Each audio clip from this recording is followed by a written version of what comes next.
It is a lovely, lovely day, and it's nice to see everybody here today. And as you know, I'm first of all going to say welcome to MK AFRO Beam. As usual, I'm Antonia Bedo, and with me also is our co-host, Mr. Bumi Akirimisi. Mr. Bumi, how are you today?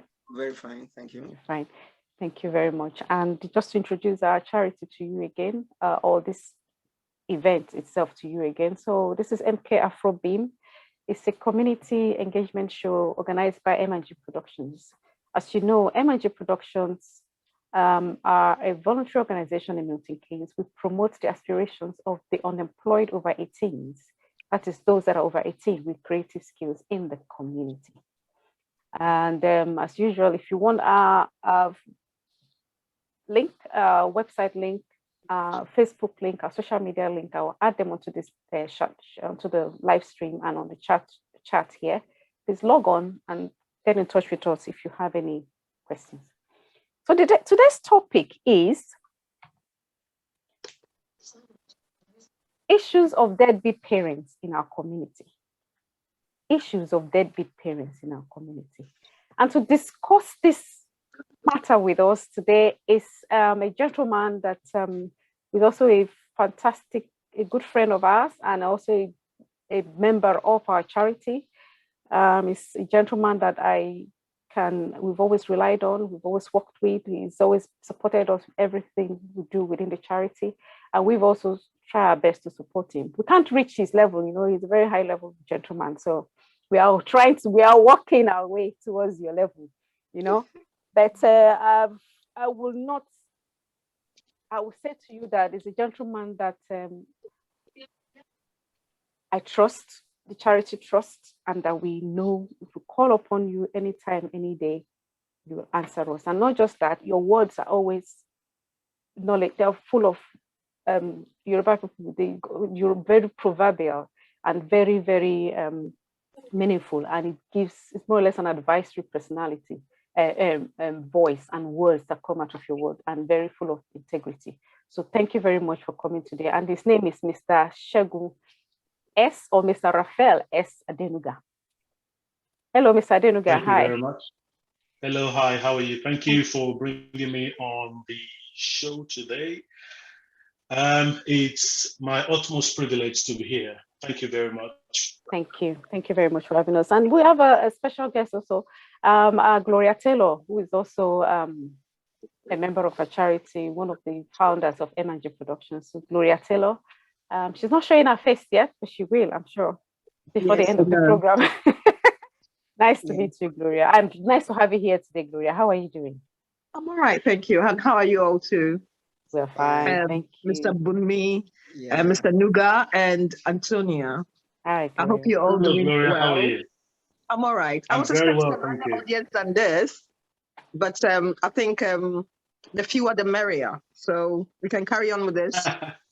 Well, our show doesn't really, we most important thing for us is the impact of the words. Most times we have people come on, sometimes we don't. And I think most of the feedback we get is when we send the videos out, people look at it, they come back and they ask questions, and it's the impact of what we send out, and even during and after the show that matters. Don't forget, there's African diaspora going on somewhere there. Exactly. In Campbell Park. So most of our people, everybody's all there. If you are not there, please try and go out there and support the community. They're there, so everybody's out. And also today is football. There's football going on today, and the weather is beautiful. So we're not going to beat ourselves with that. Do you have an idea who is playing? Yes, it's not England and Rome. I know. Is it Rome? Isn't it Rome? It's been played in Rome. It's been played in Rome, but it's not England and Rome. Oh, isn't it? But it's England and Ukraine. Oh, there we go. It's been played in Rome. There we go. Okay, so you got me, but I thought it was Rome. Sorry. England and Rome. If I have to be honest with you, I was asking from the point of ignorance as well. I have no clue who is playing. Okay. So I just England and Ukraine anyway. I put thank you. Put myself under the bus for no reason. Thank you anyway. Right. So, very serious matter. Deadbeat parents. Some people will ask you, what's this woman? What are we talking about deadbeat parents? You know, why do we have to talk about them? You know, that's not an issue. You know, it just doesn't matter. But it is a big issue. The first question here is, what do we understand as a deadbeat parent? Before we go that, I want Mr. Nuga to just tell us a little bit briefly about yourself. I know you're a Protean and life coach consultant. Can you please explain that? Like Gloria was asking, can you please elaborate more on what you do? I think it's just very straightforward. Once again, thank you for bringing me on the show. I am Ralph ADENUGA. I am a life coach, a Protean consultant. Protean consultancy is about bringing to bear your various knowledge and background. Protean consultancy is about multifunctioning. A Protean consultant is a multidisciplinarian and multifaceted consultant.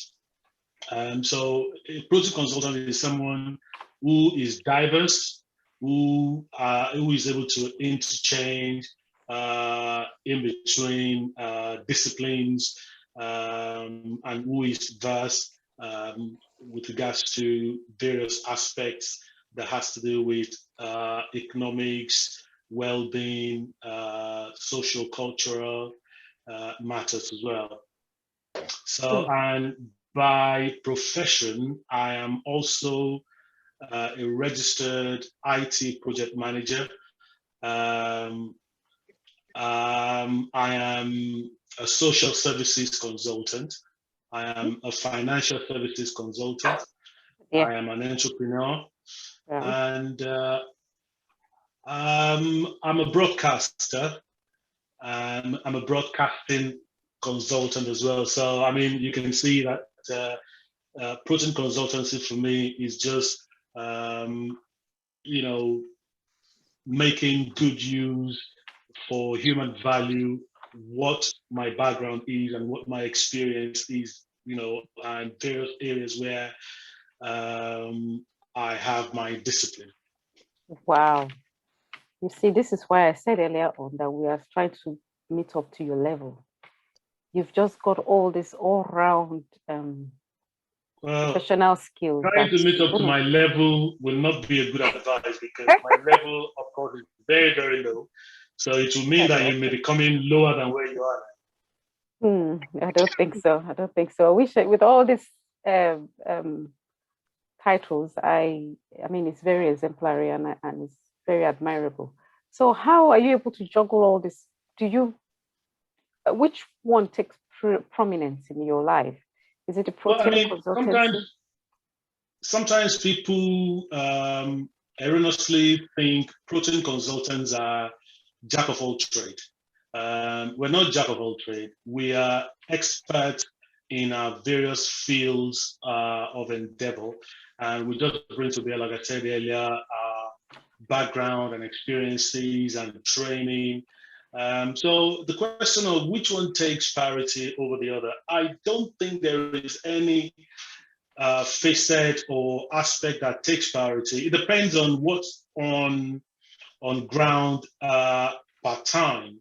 So obviously I will have to prioritize depending on the importance, the relevance. So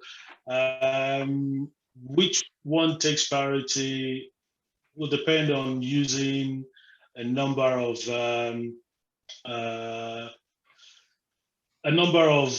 you know, just looking at the situation as it comes, really. So I can't say, oh yeah, I prefer this area more than this area.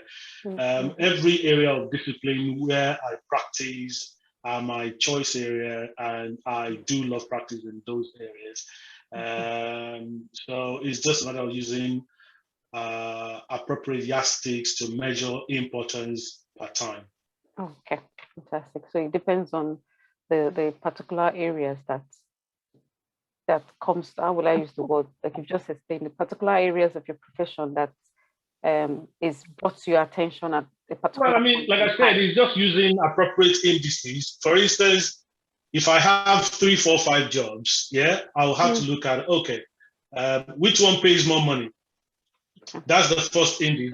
That's the first yardstick. So if I have an IT consultancy job, or I have a broadcasting consultancy job, I have a social services consultancy job. So I'm going to have to look at, okay, which one pays more money?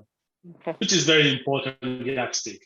So then I'll obviously use a few other indices to check which one will take priority at that particular time. Okay, that's fine. Oh, please, just a minute. I want to ask this question. Okay, you said you have other indices, but from the way you've spoken now, it seems money plays the key role. Things like fulfillment, impact, contribution to community. Without a shadow of doubt, money tops the priority on the indices. I'm not going to mince words on that. Money is at the top of the list because at the end of the day, you want to get your bills paid. So the other factor where money may not play a major deciding role is impactation. So if there is opportunity for lives to be impacted and transformed, so at that instant time, it could take priority over money. Okay, well, very important. Now we talk about money, and we're going to be talking about that in a different way.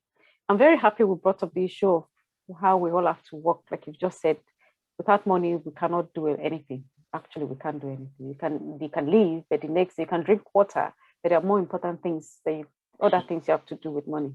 So this brings us to this question of deadbeat parents.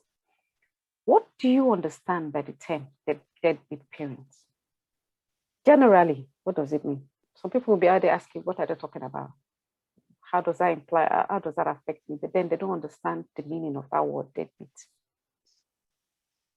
Well, firstly, for the purpose of clarity, I would just like to mention that this term, deadbeat parent, is commonly used in America rather than in the UK. Though you can say it's globally used, but it's a term that emanated from the United States of America. So deadbeat parent is a derogatory term referring to parents who do not fulfill their parental responsibilities, especially when they evade court-ordered child support obligations or custody arrangements. So the term also referred to absentee fathers and mothers. So you could have a deadbeat father or a deadbeat mother. So generally speaking, it's a term that is used to address or to refer to parents, regardless of the gender, who are not living up to their financial responsibilities as ordered by a court of competent jurisdiction. Absolutely. Absolutely. So irrespective of the gender, So which means, yes, England, we don't use the word deadbeat here. We use the word maintenance, don't we? And child maintenance. Though the US also use the word child maintenance, but mostly the terminology deadbeat. But I think... Yeah, you're very correct, yes. So, and what you've just said is very vital because you're talking about two aspects of being a deadbeat parent: being absent in the life of the child or children, and being absent, also shunning any court order. Not just about court order, but responsibility, financial responsibility of taking care of your children.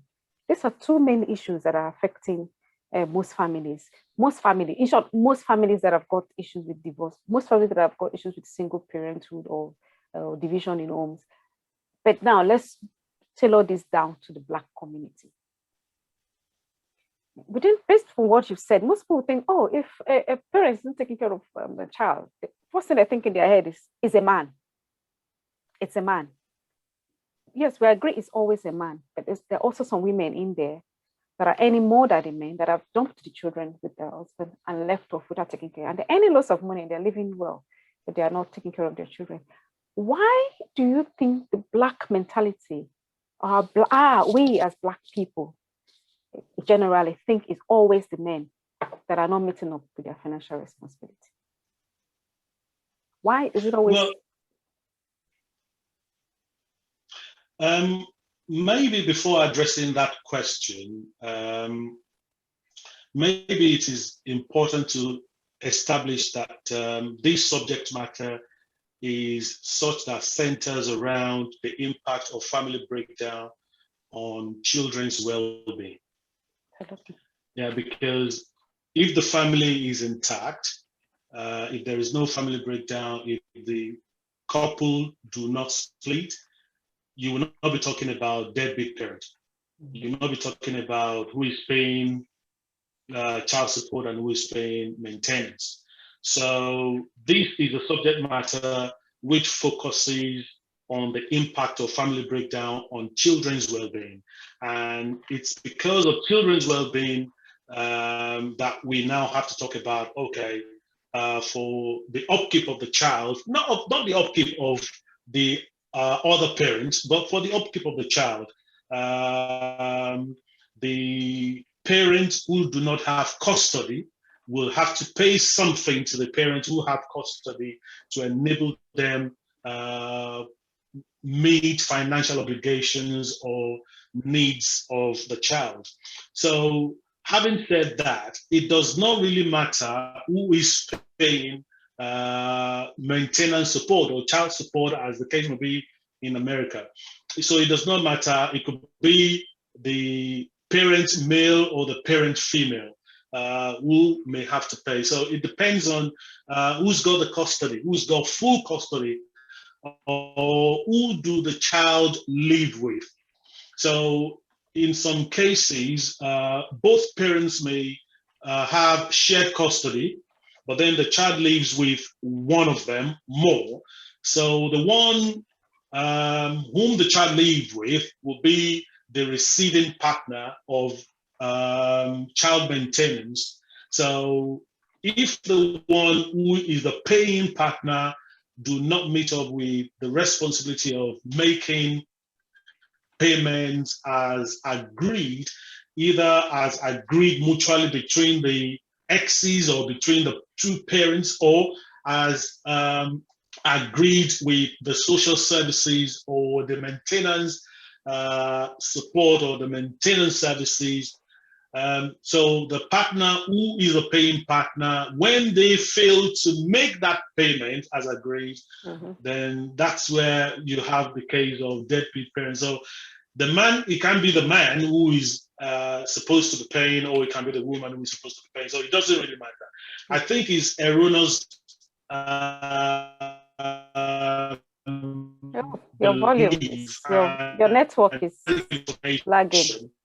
To think that, oh, it's the man who's got more money. And okay, can you hear me better now?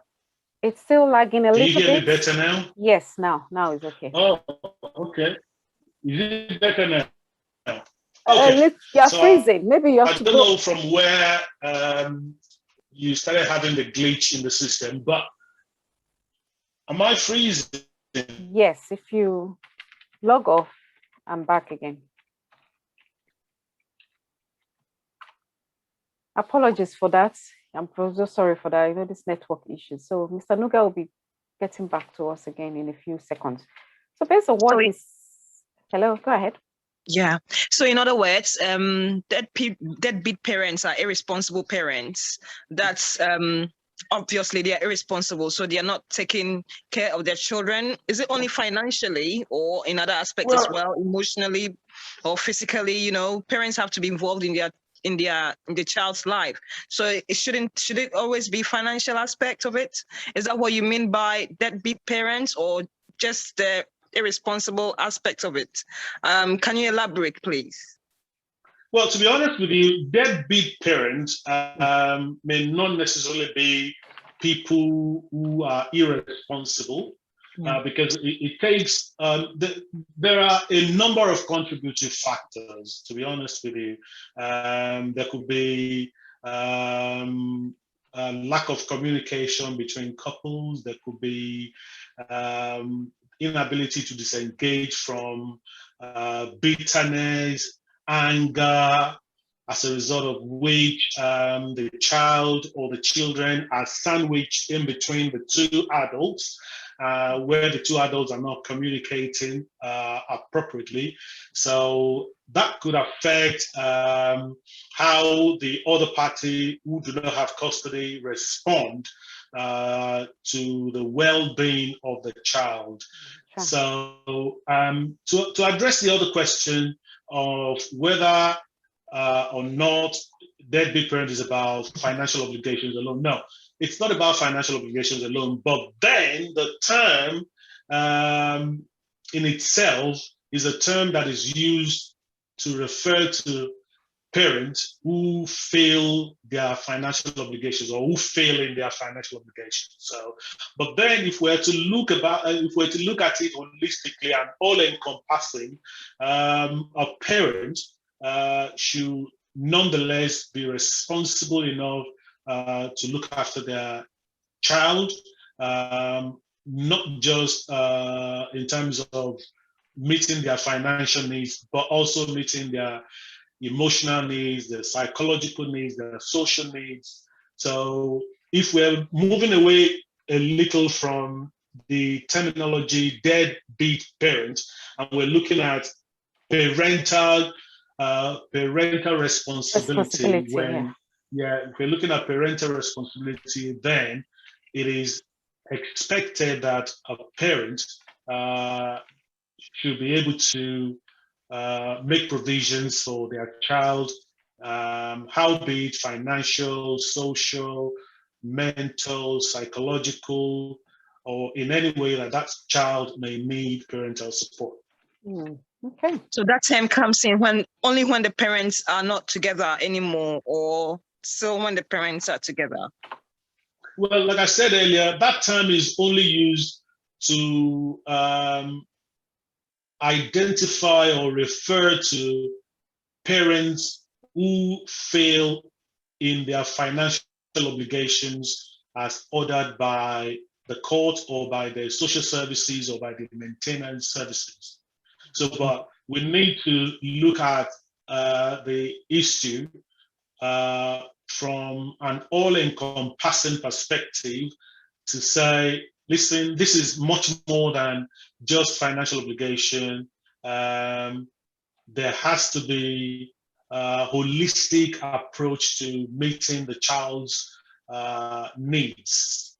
And those needs may be other than financial. Okay. I'm just going to throw a little limelight there. That holistic approach is what the court will refer to as contact order. So that contact order, that's why they've divided it from financial maintenance, child maintenance, to contact order. The contact order covers all the emotional, physical, psychological, the being parent being there physically. So that one covers all those aspects of it. So what I mean is, if yes, keep on paying your maintenance, but also be there for the children. And that in that court order, if you don't have, if you're not there, you can take, if the court has given an order and the parent doesn't take care of it, you can always take the father back to court. So that aspect covers the area you're asking about, Gloria, for all other emotional aspect of it. So, but for today, I just want us to, because that's another topic entirely, and that one is very, very deep because it's going to be touching on a lot of issues. Trauma comes in, like you said, Mr. Shegun, bitterness comes in, misunderstanding, poor communication comes in. And that is where the children get psychologically traumatized. But then the financial aspect of it is where the children are not able to have their basic needs met. We're talking about school shoes, clothing, electricity bill, all that is inclusive in the child maintenance. Their transportation to school, their lunch to school. So we're talking about their financial benefit from the parents taking care of them financially. I think this is what we're going to be concentrating on today. Because if you're going to merge both of them together, it's going to take us a long time. Based on what you've just said now, I just want to share this link, this PowerPoint, to tell you. May I just say something before you share the slides? Mm-hmm. In my view, I don't think it is possible for us to divorce financial obligations from social contact, because where financial obligations are not met, it will have consequential effect on the child's psychological well-being, social well-being, emotional well-being. So these two are just inseparable. You know, financial obligations and contact. I don't think they are separable in any way. I think they are just they should be together, because one feeds on the other. If a child's financial needs are not met, say for instance there isn't enough money to engage the child in social activities, the parent who has custody is not buoyant enough to engage the child in social activities which the child requires. So that can affect the child's mental and psychological state. So you can see that you can't really separate one from the other. So they are quite very well interwoven. I agree with you. I think I'll be debating with you today. You know, I agree with you. Yes, it does. It's the same. You know, it's like you cannot divide a human being from a spiritual person, just like you cannot divide an human being from his blood that runs down through his vein. Same way, you cannot divide a human being's emotion and psychological, you know. But I think I've come to realize that in the court of law, from our head to our toe, there are different solicitors for different things. Different solicitors for accidents, there's different solicitors for mental health, there's different solicitors for, this is a human being. There are so many things in this our body from head to toe that have different laws and guidelines and acts and solicitors, and you know, and it's like a surgeon. It's like when people use the terminology, I'm a surgeon. Surgeon of what? Just in this human body, you have like 50 or so surgeons for different things in this body. The same way is the court of law. So because they feel if they merge finance, just like you're telling you're going to merge, tell a psychologist to work as a financial person, you're going to mess the person's brain up. Because you're going to say, what am I doing? Am I thinking about your psychology? Am I thinking of your finance? They feel it's best to, in the court of law, they divide it. But in our everyday life, you cannot divide it. Because yes, you're right. Mentally, if I can't put food on the table, or you can't put food on the table, or we can't put food on the table for the children, it will affect them. They can't go to school. They don't sleep well. They have diseases. Everything about them will never be the same. They go hungry. They go tired. Fatigue comes in. Then the court of law, to make it easier, so it's not so complicated, they divide it. So they've got, like when you go to court and you say, oh, I've got a contact order. The solicitor, the judge will say, it's not my jurisdiction. The solicitors will say, it's not my jurisdiction. If you go to maintenance, child maintenance, they want to talk about finance, they say, it's not my jurisdiction. They know why they do this. I don't know, I'm not a solicitor, I'm not a lawyer, but you're right. In our everyday life, it cannot be divided. But in the court of law, it's divided. Is there any reason for this division? I've just explained, because they're all complicated. Because of the complex nature of human. Yes, but one of the things that I also want to bring into the picture is, you know, in some cases, the partner that is having the custody of the child might not want the other party to have contact with that child. That's where you have contact order. Okay. That's different from financial. Okay. So, and with the contact order, it is mandatory that the parent in custody of the child must allow the other party to have contact with the child. From my experience, there is a court order that tells you the both parents who have the court mandates it, but it's not compulsory. So so it's very, that's why I say it's complicated, because I know in some court orders, from what I understand, some solicitors will say the father cannot be forced to see the child. They give you a court order, but there are consequences. There are consequences. However, at least they say, if I'm getting this wrong, a father or a mother is obliged to see the parent for 35% of the time. 35%, which means it's not because of it's not, they don't push you. However, if there's a consequence that says if the parent don't see the child, you can bring them back to court. The time they wasted. For instance, if you're supposed to go to work, Gloria, and God forbid bad thing, our husband leaves the children with us, and they were supposed to pick up the children on a Saturday, for instance, and I have to work on a Saturday, and the man didn't come to pick up the child on a Saturday. What do you think is going to happen? I'm going to lose my pay. So the man, they can take the court to, if the man does that or the woman does that 10 consecutive or whatever time, if you decide to go to court, the man can pay you for that loss of wages and loss of time and emotional trauma for the child. They can pay, and the man can even go to court. So that is why it is so complicated. You understand me, Mr. Shagun? Mr. Trisha, well done. Well, I mean, again, I'm just going to share a view that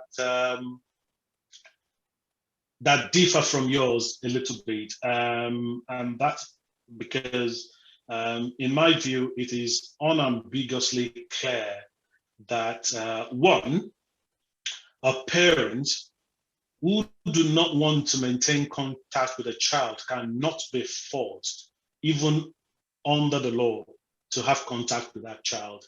So the parents who do not want to have contact with that child can refuse in a situation where the other parent is trying to compel them. That parent can relinquish themselves of the right to see that child. They can say, I don't want to see the child, and there is nothing you can do if they don't want to see the child. So even if the other parent wants contact and the parents who do not have custody do not want to maintain contact with the child, they can get away with not having contact with that child. They cannot, well, if they don't, they will not force you. So it's not left, not the only way they cannot get away. It depends on the parent that is having the child that wants to take the case further. If you don't take the first case further, nobody will act. There are consequences on every court order. At the end of each court order, there are a list of consequences. Jail, payment. That's what I'm saying. The court cannot rule. The court needs the consent of the other parent to say, do you want to be in the life of this child? Do you want to maintain contact? If they say, no, I don't want to maintain contact, they are within their right to walk away without maintaining contact. Oh, okay. Now, yes, okay, they are within their right. But if they have contact order and they are not meeting up with the requirements of the contact order, maybe, for instance, there are particular days they're supposed to visit the child or pick the child up, and they keep missing the dates, they are not there, then the parent who has custody can go back to the court to say, this person is wasting my time. When they are supposed to pick up the child, I call off work for them to pick up the child and they don't show up, and that costs me money, and they can go to the court to make a case for that. And that is where there is a court contact order in place. So the court may then probably just ask the parent who hasn't got custody to explain reasons behind their failings to meet up with the court contact order.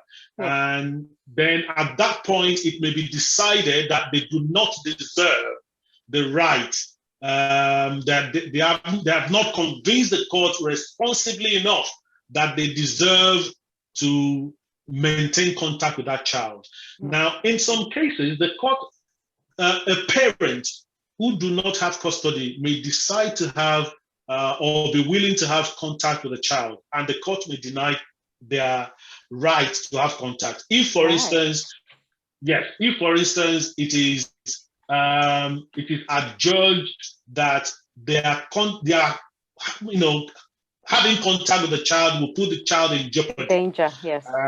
So the court will deny them having contact if, for instance, if they are on drugs, or if they have other issues, if they are, if they are in jail, or if they've committed some hefty crime. Absolutely. And, in that kind of situation, the court will be making a best interest decision to protect the child. So it will be a safeguarding situation to protect the child.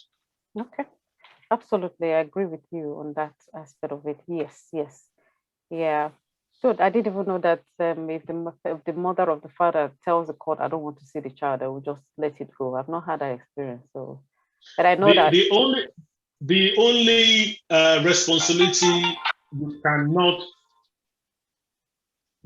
responsibility you cannot relinquish is financial. So whether you like it or not, you'll be compelled. Okay. Sorry. Okay. I'll do that now. Okay. Yeah. Right. I was saying that the only responsibility you are unable to relinquish is financial responsibility.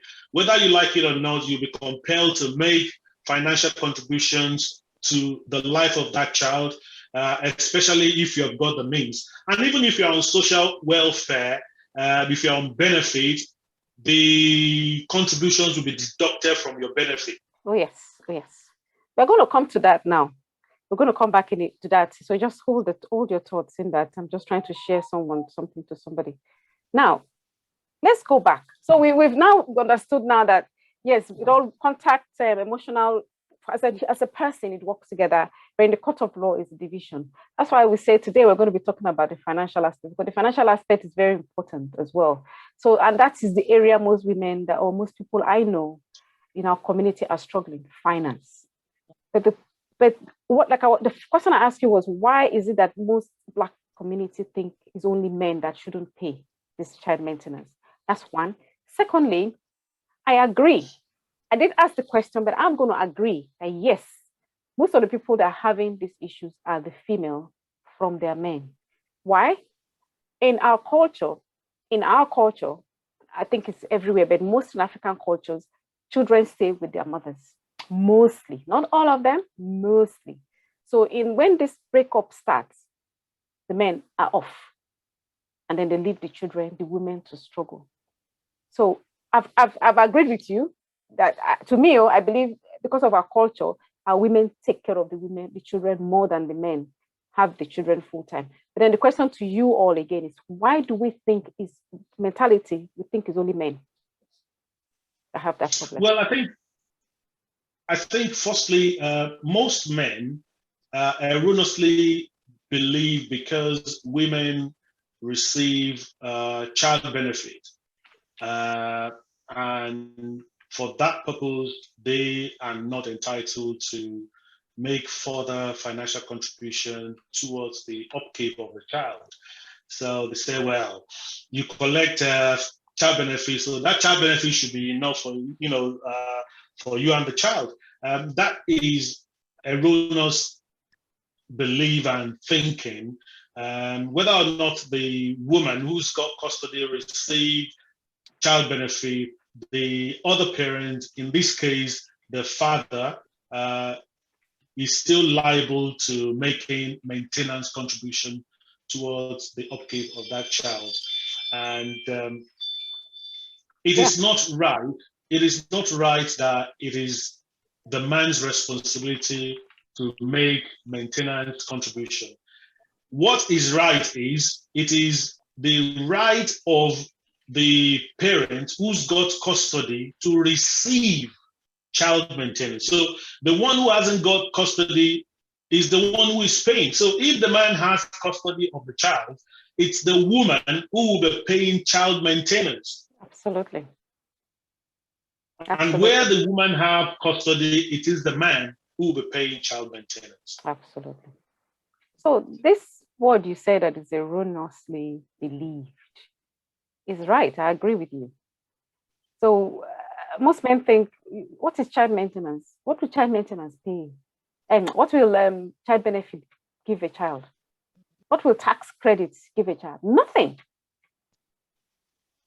It's nothing. So if a man thinks that because she's giving, oh, she's getting the benefits and child tax credit, so she should be able to take care of the children, so I'm not going to pay them anything. That's wrong, because that money is nothing. By the time you pay electricity bill, pay water, pay transport, pay lunch, buy their school shoes, cut their hair, feed them, you know, am I going to continue counting? The money is not even, won't even last you a week. You know what I mean? So that aspect of that ideology of them giving that money to that woman, it's not, and that's the woman. You're not talking about the child, the woman herself, that she also has to eat, she also has to dress, she also has to make sure the heating in the house is okay. So that ideal should be taken off the system. So is it okay then, based on what you said, is it then okay for that man to earn his own money? And maybe it's any, like, I'm just saying, for example, just an example, it's small money, but around 3K a month, just an example, or 5K a month, and just keep that money to themselves. But then, as you know, in African community, we have, like, the children will normally have between 1 and 4. 1 and 4. So if a woman has 3 children and a man is earning 5K, and in earning child maintenance, that's even up to £400 a month, how does she survive? How do the children survive? Right. And another problem with this is because the parent, this paying parent, is not paying to the receiving parent, that mother or that father will not stop work. They cannot sustain their job. Instead of doing a 35-hour job, they end up doing 16-hour job. So they can be there for their children. They can take it. Because if by the time they do full-time job, by the time all the taxes are taken off, they have nothing left to take care of those children. Yeah. Well, I think if we must address this subject matter well enough, I think we'll have to dig a bit deeper than just scraping the surface of the subject of discourse. Let me take you back a little bit to the issue of child benefit. Right. So, assuming the couple do not split, assuming they are together, they're living together, everything is going on fine, they are a lovely couple, they are still together, child benefit will still be paid. Absolutely. Child benefit will still be paid. Irrespective. And the man in the house will still make financial contributions to the upkeep of the family. Absolutely. So the man leaving the house or splitting from the woman should not stop him from continuing to make financial contributions because of child benefit. Because while the man was with the woman, child benefit was still being paid. Absolutely. Yeah. Right. So then child tax credit. Child tax credit is just basically to help cushion the effect the breakup will have on the person who is, maintaining custody. Because when there is a breakup and children will have to stay with one parent who's got custody, there will be, if there is no other cushion effect, there will be untold hardship on that parent who's got custody. So child tax credit is one of those measures to help cushion the effect a little bit. So child tax credit should not be should not equate to child maintenance. If you understand what I'm saying. So when I said if we have to deal with this subject matter well enough, we'll need to dig a bit deeper. The reason I made that assertion was because you did mention that there are instances where a man who is a high earner, is making very little financial contribution to the woman who is the custodian of the children, and how does he expect the woman to cope? And then at the end of the day, because the woman is unable to cope, she ends up leaving her job. I don't think there should be such instance, because the child maintenance services, if if you get them involved, will be able to determine what appropriately the man should be paying, taking into consideration his income, and vice versa. If it's the woman, if it's the man who's got custody, they will look at the income of the woman who is the paying parent, and it is the income that will determine, that's going to be one of the determining factor to conclude on how much is paid. So there wouldn't be a case of, oh, you are a high earner and you're paying so little. So it will be paying as you earn, or paying as much as you earn.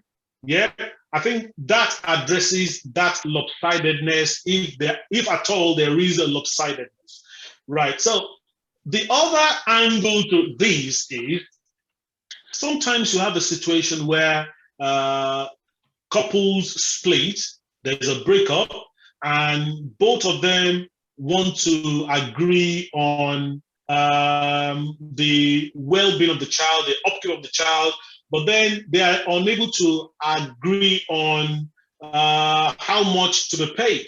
Yeah. So sometimes the parent who's got custody may want a bit more than the parent who do not have custody can afford. And then they will say, oh, but I know how much you earn. I know you earn that much. But then he or she earns that much, but then they may have so much outgoings as well.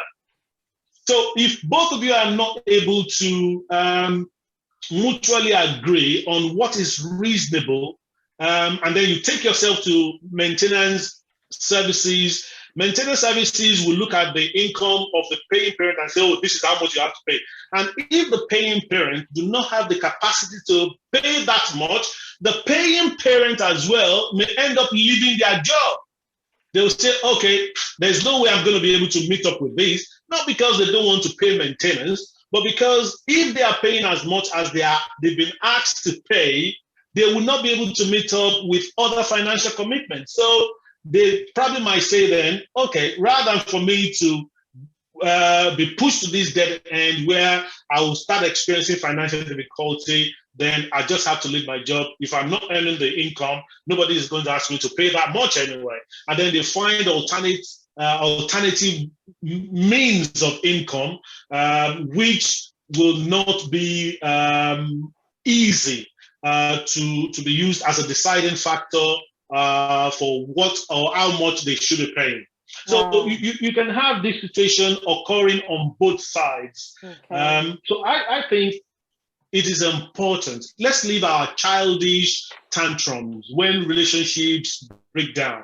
It is important for couples to, mutually agree, have mature communication, leave aside their differences to say, you know what, we both brought this child to the world. We both have joint responsibility to look after this child. Let's jointly agree on what is fair.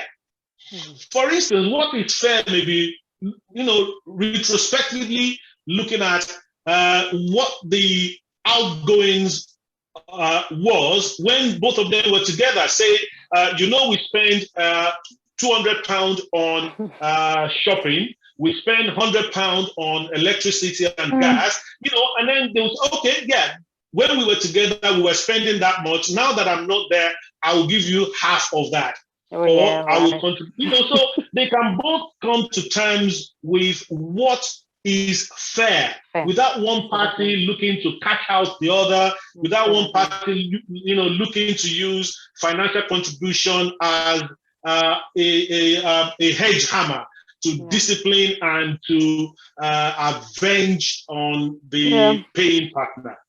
Okay, absolutely. But sorry, but in reality, sorry, Antonia, in reality, what you just said is what you have in realistic terms. Yes. That's what, a particular party will want to use, child maintenance as a sledgehammer against the other, whereas the other will be saying that, look, well, if that is the case, I can as well take another job which would not be, at least quote and unquote, will not be accepted in the court of law as, okay, structured means of income and all that kind of a thing. Yeah, that's why I agree with you, but let me help you out. Sorry, let me answer you with this one, because I don't think, irrespective of whatever problems, Slejama or no Slejama, mutual agreement, I don't think there's any reason for a human being, a father or a mother, to leave his job just because he doesn't want to pay for child maintenance. Leaving the job does not solve the matter, because it's, no matter where you go, the court of law will still catch you. You're still going to get that. Even that money you're not paying by tax, they will catch you. You're going to pay for tax exemption, pay for cash in, and they're going to take you to court for that. You're still going to take care of that. You're not going to run away from your responsibility, be you at job, in job, or out of work. There's no reason for any human being to say, oh, I'm going to leave the job because you want so much money. There's always, I know nothing is perfect. That's why we have the court of law. All what the man has to do is take there's what they call reinforcement of order. You go back and reinforce your, what's it called? There's a term for it, Stella. Whereby you go back and say, I want to reevaluate my order. You know, you can always go back to the court of law. If you have the court of law, whatever the judge or whatever says in that order, that's what it is. But leaving your job is irresponsible. Or what do you think? Don't you think it's irresponsible for any paying parent to leave? I think you have to look at it on a case-by-case basis. I think it will be wrong to just,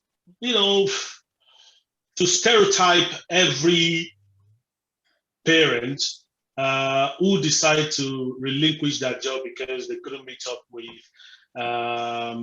unreasonable financial demands from their ex. Now, there are some exes, whether they are fathers or mothers, who just don't want to pay. They just don't want to pay.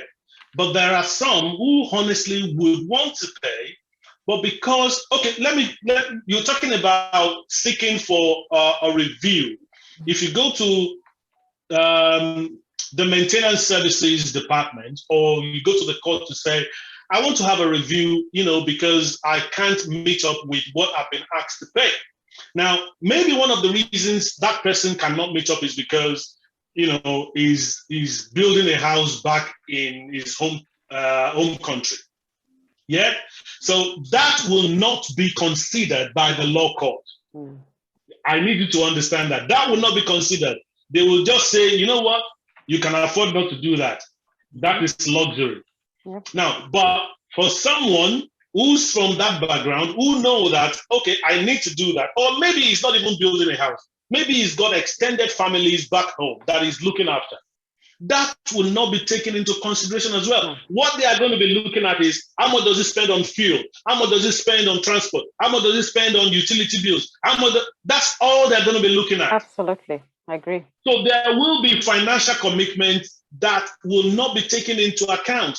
And these are financial commitments this person cannot break away from. So if this person is not able to meet up with huge and unreasonable financial requests from the partner, whether the partner is a man or a woman, what they might resort to do will be to say, I'm not going to kill myself.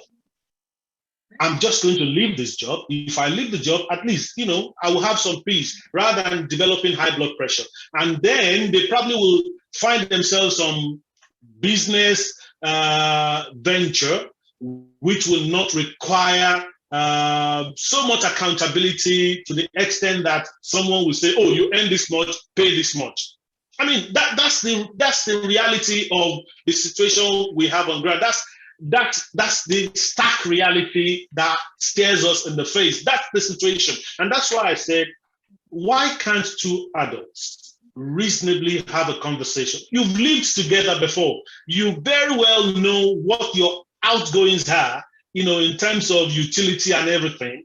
So why can't you then agree to say, yeah, we were spending £500 when we were together on all these outgoings. So now that you are away, so it is right for you to now contribute £300 or £400 or whatever, that should not be difficult for both of them to agree on. So it is when they are unable to reach such private agreement, I think that's what the maintenance services call it, when they are not able to reach that private agreement, that's when they now go to maintenance department, and then they now, are judged on what should be paid vis-a-vis what income the paying partner have. I agree with you. We should all agree mutually and be able to speak as matured adults. Yeah, I do agree with you, but in reality, it doesn't happen. Because like you use the term, I think that's what we should be promoting. Yeah, that's what we should be promoting. A platform such as this, we should be promoting such to say, listen, what is wrong with you guys? Absolutely. You people need to grow up and be adults and, communicate between each other. Yeah. Leave your differences. Oh, you hurt me. You did this to me. Leave all that nonsense and focus on the child's well-being. Absolutely. It's all about the children. It's all about, as I say, it doesn't happen. It happens. What you just said, the mutual agreement happens, but most times it doesn't. So what we are saying, because most of the times, sorry, Antonia, most of the times when couples are unable to agree is because of ego. They're just, they're just too egoistic. Everybody is claiming to be right. Everybody wants to avenge for something they thought the other person has done wrong, and then forgetting the fact that there is a child or there are children that both of you are sandwiching in between yourselves. It's just unreasonable. It's just, the height of irresponsibility on both parties. Yeah, absolutely. You are right. So that's what I'm going to say, that most people don't agree, but then the most important thing is we need to come in the middle and agree to work mutually for the benefit of the children. These children need all they need, the support, the financial, be it emotional, be physical support that as parents we can give them. And we don't know the kind of, especially within our Black community, the kind of trauma we're giving our children. If there's an absent parent, father, absent mother, absent finance, and this unnecessary squabble, it affects the children, like we mentioned earlier on, in all aspects of their well-being. It doesn't pay. The kids come first. Even if you go to the court of law, the first thing they will ask you is, whose benefit is this for? All they want to hear is for the benefit of the children, for the benefit of the children, for the benefit. But then we lose sight of that. Now, another question is this. Yes, most of this breakup happens. But then some of these parents, be it male or female, they don't know when the breakup has happened. They don't know what to do. They don't have the information. They don't have the support. They don't know who to run to advise them on what to do. So most of these women are there struggling, they're managing. Most people don't even know they have to apply for. Some people are even married. When they were married, they didn't even have child maintenance, tax credit. They didn't have child support. Child benefit. They didn't know they had to have it. Because some people I've worked with, I didn't know that there was anything like that, because they were living in this lifestyle where they were both working and they were earning enough money. So they didn't really care. But as soon as that man goes, if the woman is working, the money is not even enough for her. If the man stops paying or the woman stops paying, money is not enough for them to support. So they don't even know that there's one thing called child maintenance. Maybe child benefit. The child maintenance, they don't know what to do about it. The question is, why don't our women have this knowledge that there's extra support out there, like the child maintenance services? Why?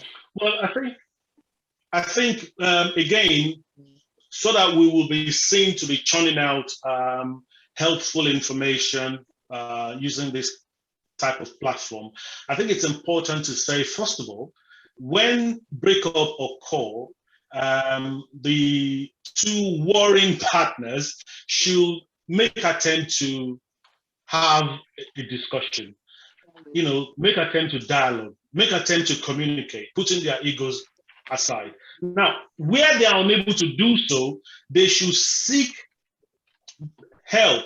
There are various places where they can find help. They can seek mediation support help.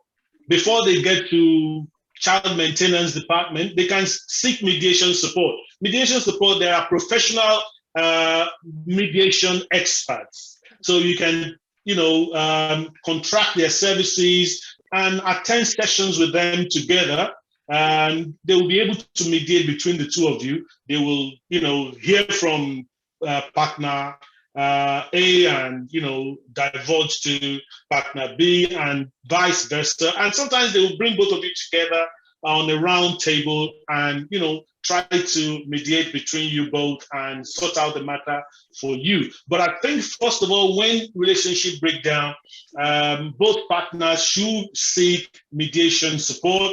They can get support from Citizen Advice Bureau as well. That would be one place to go to, Citizen Advice. There is vast amount of help they can get from there. Citizen Advice Bureau will signpost them to places like, mediation support. Will signpost them to where they can get emotional support, because when relationships break down, people do suffer untold emotional breakdown as well. So I think, first of all, seek help. Go to Citizen Advice Bureau. If you don't know where to go, that will be the first point of contact, especially where both of you are unable to communicate. Absolutely. Thank you very much. So that is what we need. Most people don't know where to go. So now you know where to go. If you're out there, if you're having this issue, please have discussions like Mr. ADENUGA just advised us. Discuss with your partner, communicate with them. If communication breaks down, Citizens Advice Bureau, mediation services, and there are also other parental services out there. So now we've known that there's support there. They will have support, right? The question now is, if Citizens Advice Bureau doesn't work, if mediation doesn't work, what's the next step? Hold on, before you go ahead, I just want to share the screen. This is my little PowerPoint here. If you can see it, let me know. Yeah, we can. Yes. Yeah, fantastic. And that is our gentleman there, Mr. ADENUGA, Mr. RAPHAEL ADENUGA. So I'm just going to read this out to you all. I know we've repeated it, but just for those that haven't seen it. So the meaning of deadbeat parents. This is the gender-specific deadbeat dad and deadbeat mom. The gender-specific deadbeat dad and mom are commonly used to refer to men and women who have fathered or mothered a child and intentionally failed to pay child support ordered by a family law court or statutory agency, such as the Child Support Agency. So we've now said, if the support is in mediation, support is in Citizens Advice Bureau, Citizens Advice Bureau will then advise us, or the women or the men, to say, look, go to Child Support Agency. The question is, how do we then go to Child Support Agency? How do we get in touch with them? Then the first step to do is get a family solicitor. If you can afford a family solicitor, get one. It's quite expensive, get one.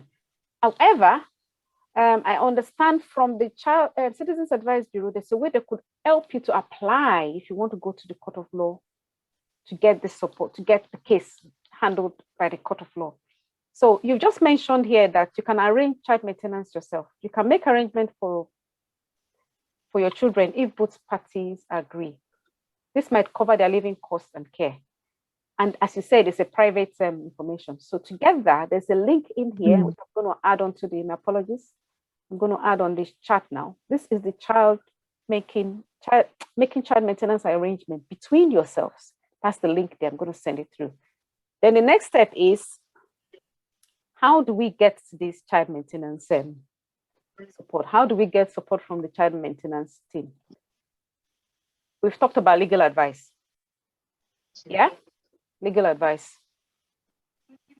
Should we go for legal advice, or do we go straight to? If I'm wrong, if anybody have any other question, please ask, because I think I'm.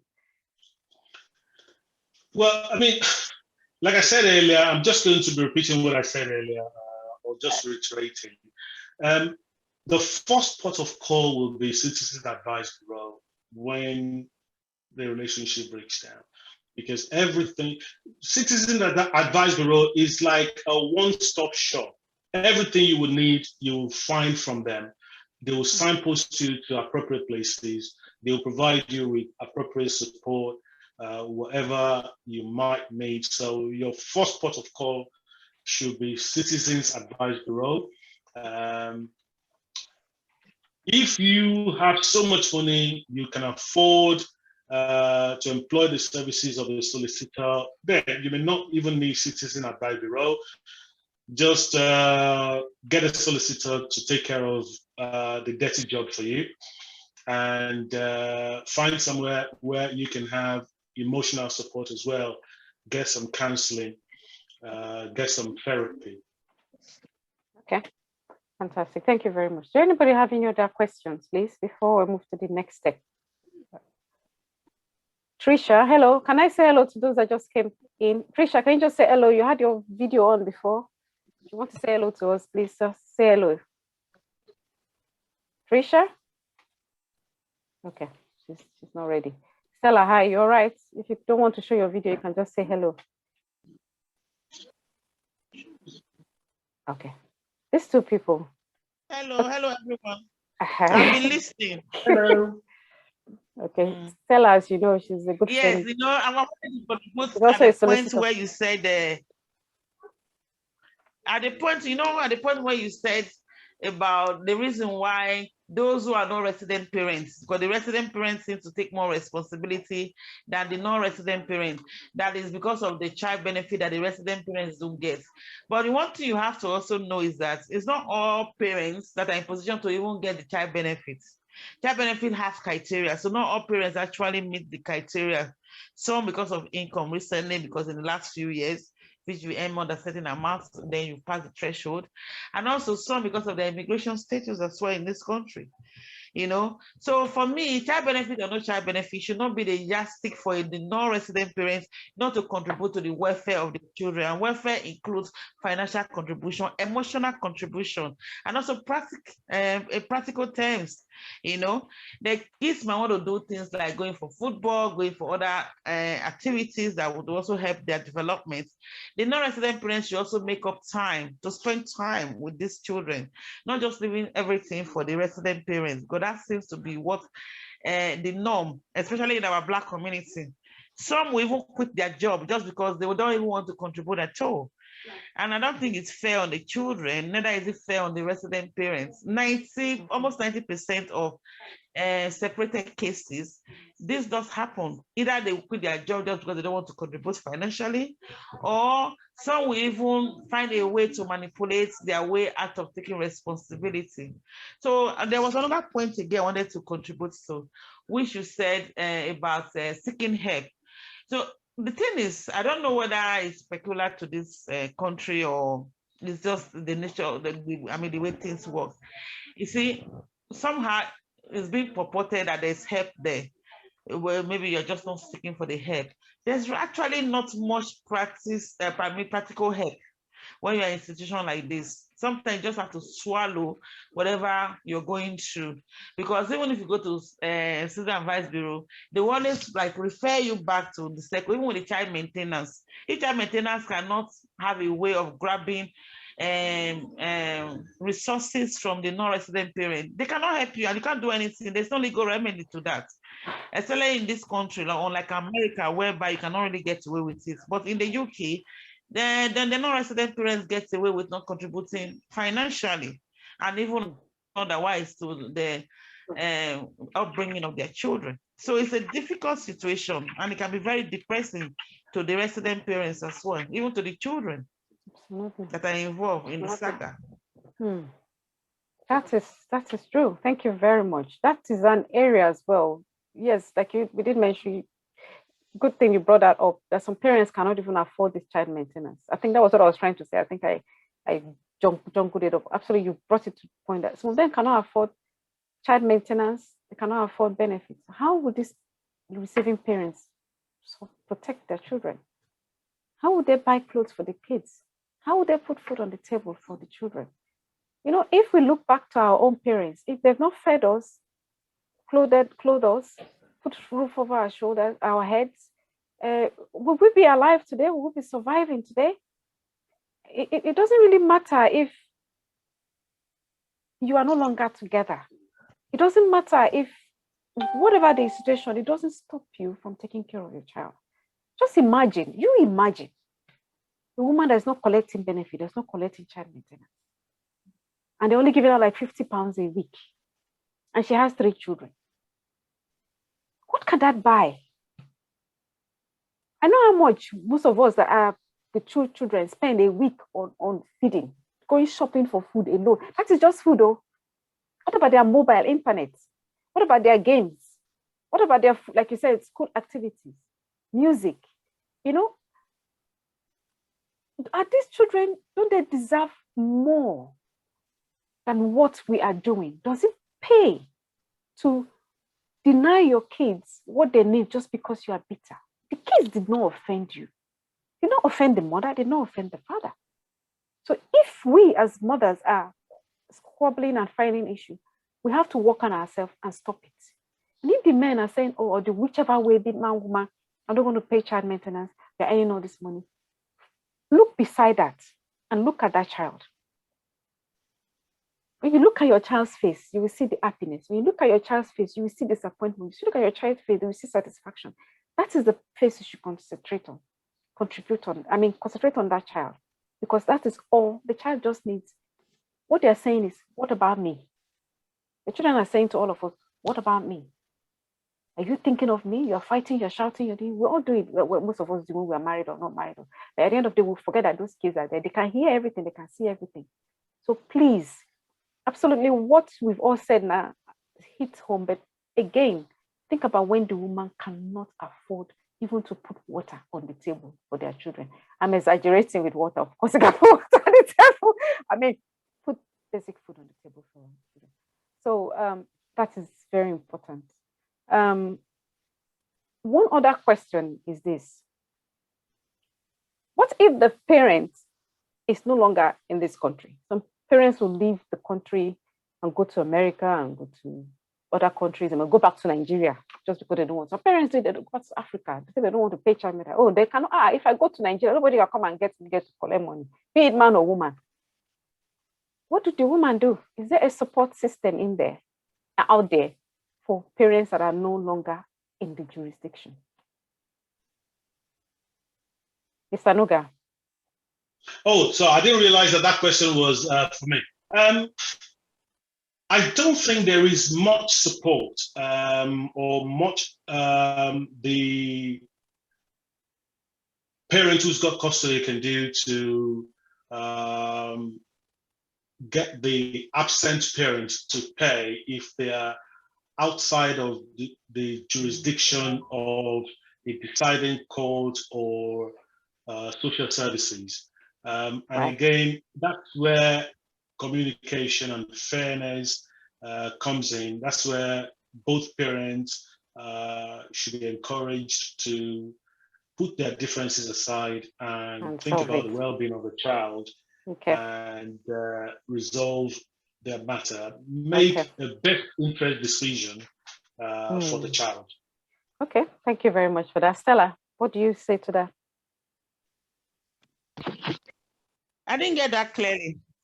Do we have, I have my answer, but I want you guys to say, do we have support for parents that are no longer living within the jurisdiction? Is there support for, no, really, yeah, you mean for the non-resident parents who don't live in the same jurisdiction as the resident parents? Yes. Yes. There's not much support because the only thing available is a temporary order which you can enforce through remove, but not all countries have ratified that, number one. And even at that, it's a very long process that's frustrating as well, because if the non-resident parent is out of jurisdiction, the only green light is when the country have, when they have agreement with the UK through remove. And then even at that, it's not easy. It's not an easy process. So it's a very difficult process, which, like I said, most of these processes, they can be very frustrating for the resident parent. So most resident parents give up. They don't even attempt it, because most of the time they even attempt it, they are not successful. So what's the point? And there is no support. For me, there is not enough support at all to even pursue a matter as such. And I think there should be support, because that's another thing again, another strategy the non-resident parents do take. They'll just go out of the jurisdiction so that if you don't see me, you can't ask me anything. You understand? So that's one of, but like I said, America have a very good system. Whether you are resident there or not resident there, they can find you. But the UK, they don't go beyond this jurisdiction. They only act within this jurisdiction and only act when it's actually visible for them. So if you say you don't have a job, you don't have a job, they cannot trace that you have a job. You don't have a job, you can't do anything. So even when the resident parents know that you're actually getting income or working, but they cannot trace that income where they can actually add the time maintenance option, they can't do anything. You still be getting away with it. Which comes down to, I think, moral justification. I think we should talk more about the moral one, but I don't know how much that will go far anyway. Because a parent should know that they should take responsibility for their children. They should take responsibility for their children because the children did not ask to be brought to the world. They brought them to the world. So whatever happens with your partner, you shouldn't take it on the children. The children should not suffer it. You should take responsibility for your children. Okay, thank you both. As you said, exactly as you said, we are left with moral persuasion in this case. Yes. Moral justification is okay, but by the time we go all moral, those children will just die of hunger. And they won't have clothes. To me, I would say, don't let it. Moral is very important, but some partners don't stop on moral. So I would say, to me, I would say action. Go with your action. Don't give up. Do you know why I said don't give up? I'm going to share this with you. You mentioned REMO. There is a system of support called reciprocal enforcement of maintenance order. And there are countries, I'm going to share my screen. Let me know if you can see it. So if you can see this, let me know, please. Yes. Yeah, we can, yeah. Okay. So don't think there's no support. Yes, it's going to be tiresome. It's going to take a long time. Trust me, even if it takes you 2 years, if that man is in the hole, they will get him and he's going to pay you every single penny. You may not pay all, but most of it. So I'm going to read what Stella just mentioned, REMO. REMO is a reciprocal enforcement maintenance of order. It's a process where a maintenance order made in a UK court for a UK resident can be registered and enforced by a foreign court or authority against the paying parent who lives there. So even if your partner lives anywhere in the world that is within this, they've got this agreement in REMO, if it's part of that country that's agreed to this REMO jurisdictional court enforcement, they will enforce it. The parent who doesn't have day-to-day care, who is the paying parent, pays child maintenance to the parent or person who receives the payment. Though the UK has no authority to make foreign courts enforce maintenance orders, but they will apply. I didn't copy everything. They will apply to that court on the behalf of the receiving parent to the court in wherever that man is or that woman is. Then that authority, that paying authority in that country will then enforce the order.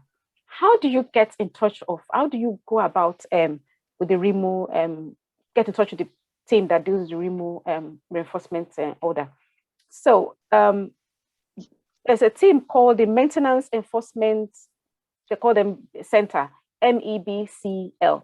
So they are in the Central Family Court in London. I'm going to put this on the group as well. The phone number is there. The email address is there. You email them, you tell them your case. You don't pay a penny for this info in this service, and it is free. So what they're going to do for you is they'll take I'm going to go out of there, take your application. There are so many forms you have to fill. You don't need a solicitor. You don't need any. You could go to Citizens Advice Bureau, could help you fill it in, fill all the information here, and then you send it to this team. I'm going to put all the details in here, and they will deal with it for you. Yes, it is a long process. Yes, it is depressing. Yes, it brings you down. Yes, it stresses you out. But anywhere that man is, if there's that country, if it's in Germany or man, woman, America, London, anywhere, I mean, Japan, if they're in that group of countries that have agreed, the authority in the other country will look for that man. They can seize his license, they can seize his car, they can seize his home, and he will pay you the money. The support is there. It is long. So, like my sister said, some people give up. Don't give up. Please don't give up. Any paying parent that if you've given birth to a child, it is your responsibility to take care of that child, and that paying parent will pay. The only process is a long process. So, and can be draining.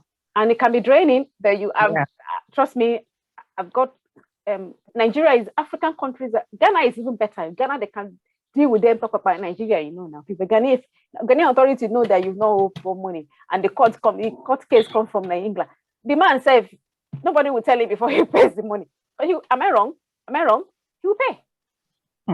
Because in Nigeria, but for example, in Nigeria, even governments don't even obey court orders. Not to talk of individuals. They don't, but I know of some cases. I think they've started a little bit in local reinforcements in Nigeria. They've started. They don't pay all the time, but they don't get the men. But what I hear is a new system that they get the men. Talk less of if we bring an international court order. It may take a long time, you know. You have to get a lawyer in Nigeria, you know, to help you push it, you know, but you still get it done. It's going to take a long process in Nigeria. But if it's within this international developed countries, they don't waste time. The only process that takes time between England and those countries are the correspondence between the countries, because they have a timeline whereby they fill in your application with 20 days before you get to that country, 40 days. So that is all. And all the forms they're going to fill. But there is a light at the end of the tunnel, whereby after the whole process, maybe a year or two, the man will pay you part of the money. So it may not be all, but some of it. And you can even backdate it. Yeah. Can I just add? This is personally my suggestion. Before anyone embarks on this long-winded process, it may be worth your while to check the list of countries with reciprocal enforcement of maintenance orders. Yeah. Because there's no point embarking on the process only to find out that, oh, that country where that absent parent is not included. It's not a country where you can enforce child maintenance decisions. So first of all, check the list and then weigh your other options. Is it worth the while chasing after a couple of pounds, maybe £50 or £200? If it runs into, you know, substantial amount, why not give it a good chase? But if it's just 50, 30, 40, 50 pounds, you probably want to ask yourself, is it worth the while, you know, putting all the effort, emotion on search? It's just my own suggestion. Maybe, you know, whoever is in that situation will need to weigh their options and not just blindly embark on the process because that process is there. Just weigh up your options and yeah. Absolutely. I agree with you. Yes, they have a list of countries. So please if you just Google REMO or reciprocal enforcement, you see the list. It's a list of countries that are listed with this group and then chase. Yeah, it's a waste of time. If you keep on chasing, you won't go anywhere if they're not a list of it. But yeah, so you're absolutely right. I agree with you on that aspect of it. So based on this, there's one other aspect I want to say. Yes, we are asking the men or women to pay for child maintenance. But what about the receiving parents? What advice do we give them to make their lives better? You know, so instead of, you know, definitely you're going to chase this man to keep on paying. Definitely it's difficult. Some of them have immigration. If you don't have immigration issues, I'm talking about those that don't have immigration issues, those that can work. If you can advise them on how they can make their lives, improve on their lives so that they can take care of their children while this process is ongoing. Because what I've realized is that most of our Black community women, yes, we did mention that some of them stop working, and they just sit on benefits and that is it. No. Don't just sit on benefits. You know, don't just sit on benefits. You can make your life better. And your children, you'll be an example to your children that you see that you are improving your life. You don't want to depend on the paying parent all the time.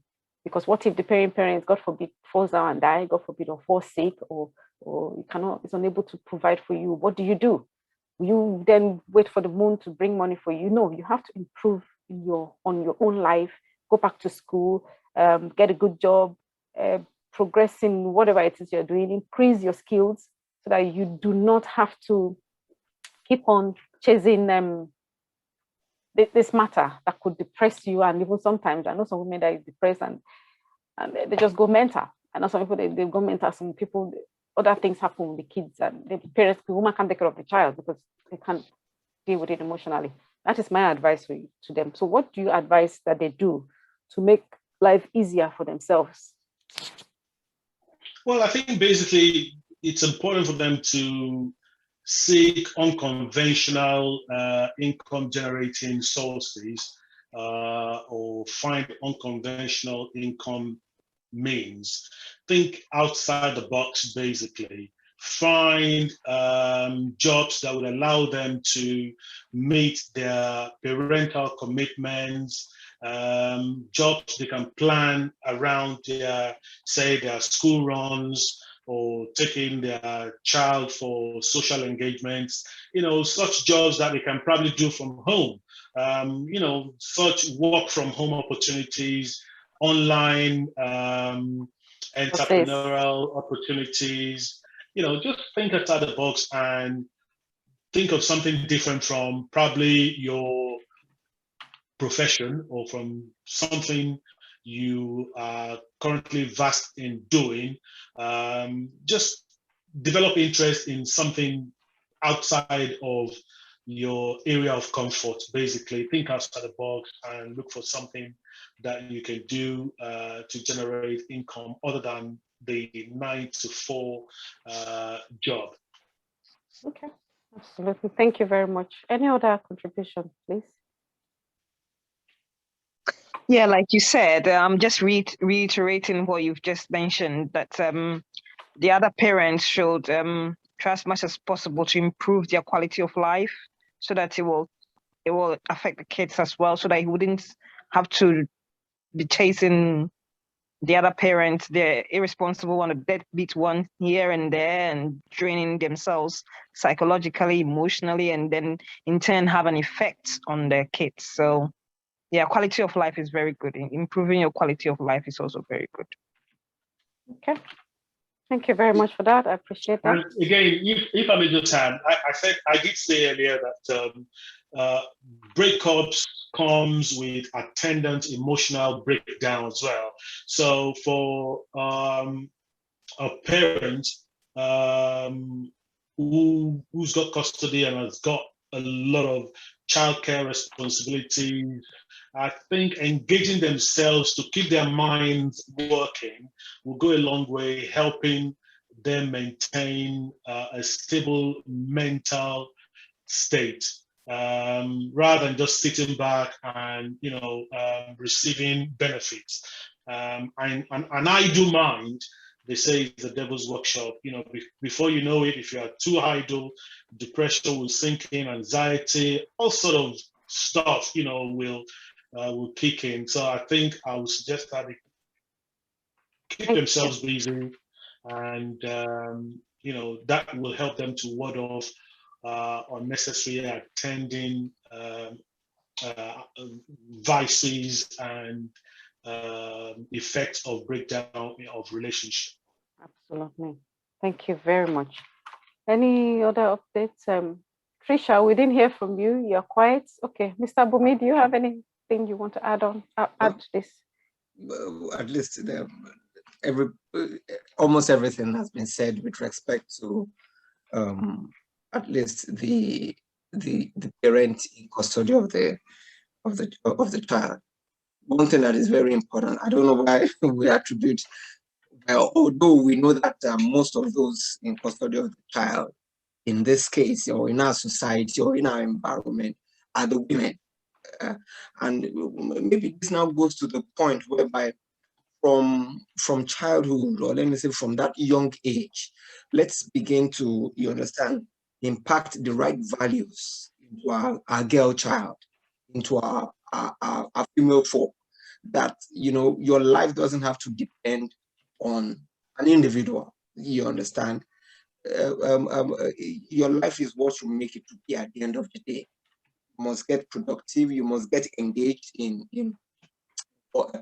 quality living, and you must, as much as possible, at least, because apart from living, the next thing that comes to living is working. getting productively engaged that will give you income.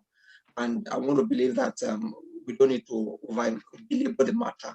It's just to make sure that at least we inculcate the right values and orientation into our child. Look, whether a man walked out of your life, or let me say a particular person walked out of your life, it's not the end of the world. You can pick up your bits and together again and even make, you know, great impact in life beyond even if the person was around. Okay, absolutely. Thank you very much. That is very important. You've just summarized all what we've just said briefly now. The value of life is very important. Improving your quality of life is very important. Giving yourself, trying to look beyond the box, thinking outside the box, having essential skills to improve your lives. Yeah, definitely. We're saying this just so that you yourself can live a better life, your children can live a better life because you are in a good state of mind. Yeah, it doesn't mean that that man or that woman still will not take care of your responsibility. But while you are trying to chase this individuals to take care of their children, you also have to improve your life and make your life better. So I want to say, please, everybody, male, female, all Black African men or women, everybody in general, before we all break up, put the children first. Everything you do, put the children first. They didn't ask to come to this world. We brought them in, take care of them. And in turn, they will end up taking care of us. I know people will say, oh, nowadays I can pay for care home. Yes, care home can take care of you, but your child, you still need people around you when you're old. You still need your children to be there to talk to you, to stand with you. But if you don't take care of them, they won't look back and be there for you.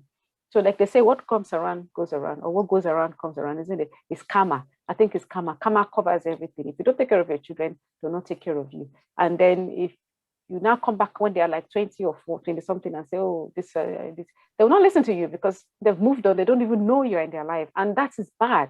So be it male, female parents, take care of your children, pay your child maintenance. And please, the women or the men that are receiving or taking care of the children, they've got custodial support of these children, please take care of yourself and improve your life. And let's make our Black community a safe, healthy, not well-nourished and blessed community for all our children and families as a whole. I want to thank everybody today for joining us. Mr. Adenuga, thank you very much. I enjoy your insightful and knowledgeable details and information that you've provided within this group. Thank you very, very much for joining us today. Thank you very much. Can I crave your indulgence just to say one more thing? It just occurred to me now. Please, if you find yourself in a relationship that has badly broken down, don't alienate yourself, don't isolate yourself. Join force with people who can help you, your friends, people within the community, family members, relatives, anyone. You know, don't just isolate yourself and think that you are alone in this world. Just come out, make sure you come out better, brighter, and shining the more. Don't just lock yourself up in the house and allow depression to eat you up. Please, you've got a life to live after that marriage breakup or relationship breakup. Live your life to the fullest. Thank you. Absolutely. Absolutely. I think that's what most of us want to hear now, especially during this COVID-19. I know a lot of homes have broken up and most women and men are alone. They're sitting there and isolated and they've lost confidence in themselves. So please, all the information we've sent out today are vital. Please take heed and let's make our community better. Thank you very much. Thank you, Mr. Bumi, again for today. Thank you, Ms. Gloria Taylor. And then one question that beats my mind, how do you come up with all these topical issues? Those are the issues affecting our community. I deal with a lot of people that call us every time with all these issues. I get calls 2 a.m. in the morning, 12 in the morning, people struggling, people that are even informing us during the day. Yeah, things are happening. And these are one of the issues. And women are out there, I can't even buy clothes for their children. Some can't feed their kids 3 meals a day. It is bad because of partly this issue of paying parents not paying for child maintenance. and these women not knowing what to do. So some of us have had to help some of them, the community, told them where to go and who to meet for help. But most people are, like Mr. Shegun just said, they're just in their rooms. They don't even know what to do. They're isolated. So we get the information every day from people. Does that answer your question? Oh, yes, I do. Mm-hmm.